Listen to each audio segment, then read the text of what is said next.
All right, so this is our last day on the fourth remembrance. Are you breathing a sigh of relief for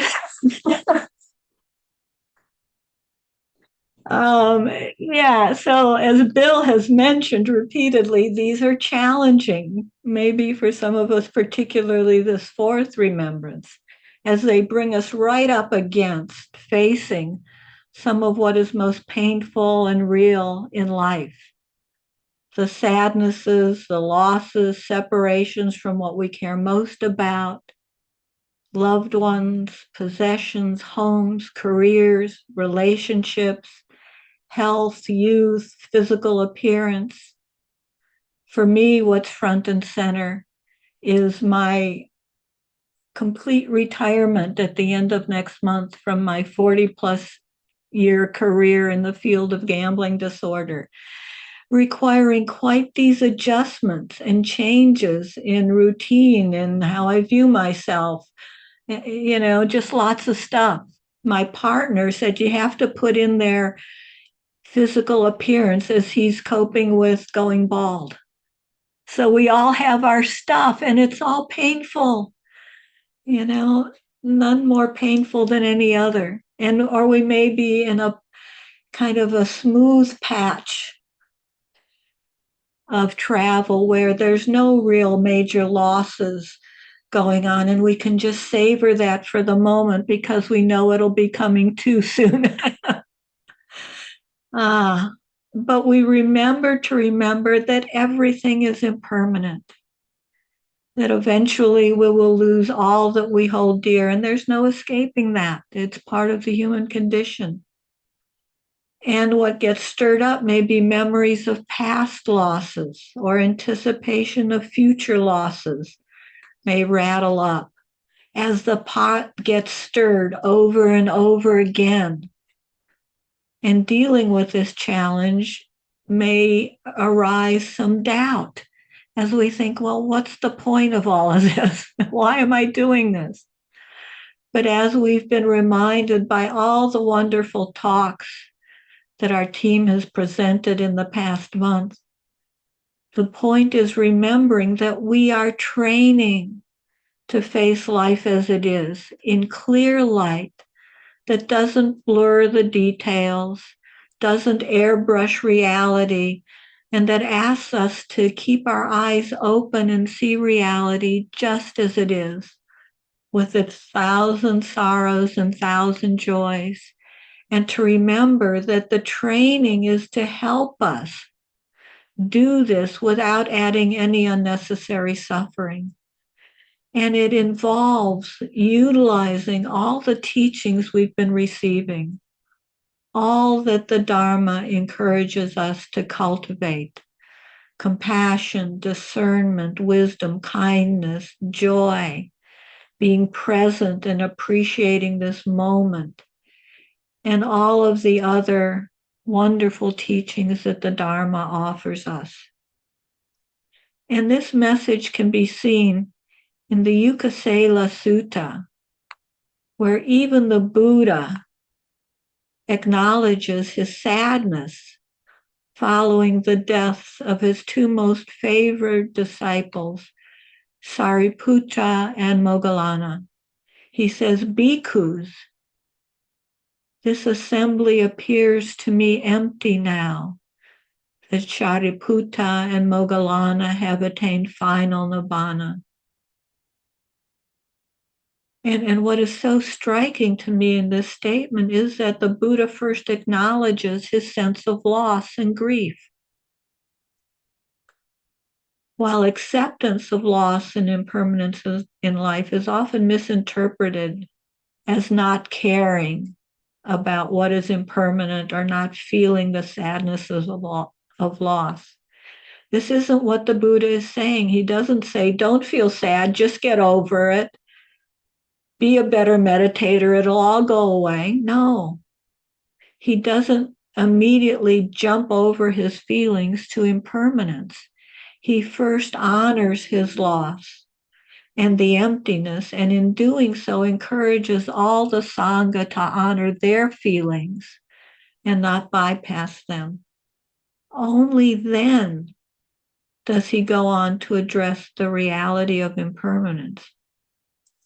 He points to the common human experience of things arising and passing away, stating that the Buddhas of the past had such two supreme disciples, and the Buddhas who will arise in the future will have such disciples. In saying this, he reminds us that this is just how it is. We will care about people and we will lose those we care about. This is how it has been, how it is now, and how it will be in the future. We're not alone in this process of comings and goings, arisings and falling aways. We share this experience with all humanity. It's not just mine, my loss. I don't have to self-identify with it. It's part of the human condition to be honored and held with compassion.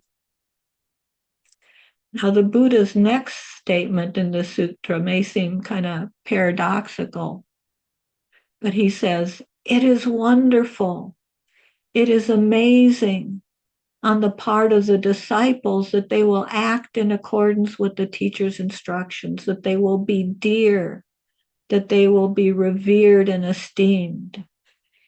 Here he is bringing in joy and wonder and appreciation, not just of Sariputta and Moggallana, but for all the disciples. Again, reminding us to appreciate what we have in this moment. And he further points out, it is wonderful, it is amazing on the part of the Buddha that there is no lamentation. So while he began acknowledging the loss and emptiness, he now brings the attention of the disciples to the fact that he's not dwelling in that loss. He's not weighed down or clinging to lamenting the reality of loss.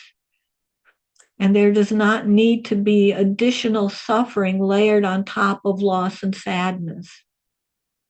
Indeed, there can be joy in the fruits of the practice and in the presence of Sangha. He asks, then, how can this be obtained? May what is born, comes to be, is conditioned and subject to disintegration. Does it not disintegrate? This is impossible, he says. So it doesn't make sense to try to cling to what cannot be held. Rather, he encourages his disciples to trust in the teachings and the practice.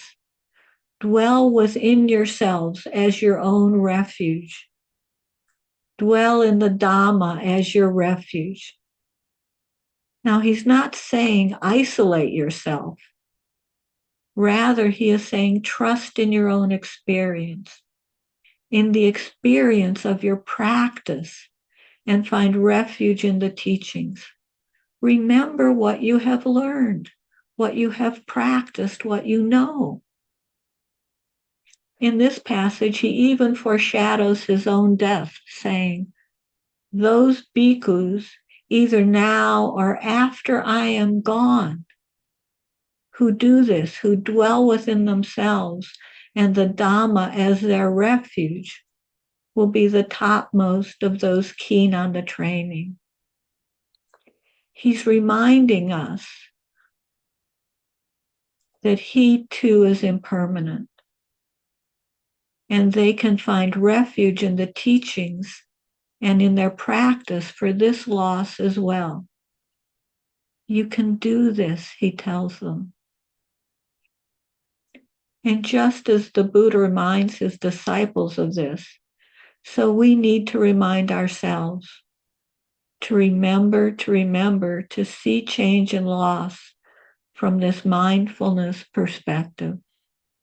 This is why we practice, to be able to hold this life lightly and tenderly, kindly, as it is, not as we would like it to be. To cultivate the fruits of the practice and come to trust in the Dhamma through our own experience. To cultivate compassion, kindness, joy.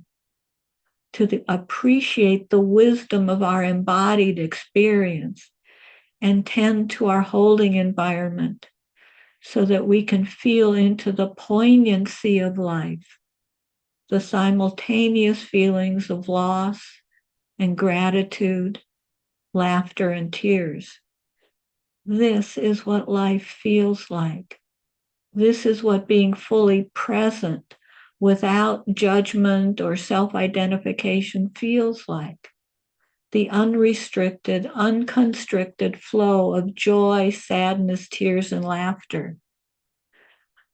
To stay as balanced and steady as we can in the midst of this world on fire. To be grateful for this precious and unrepeatable moment.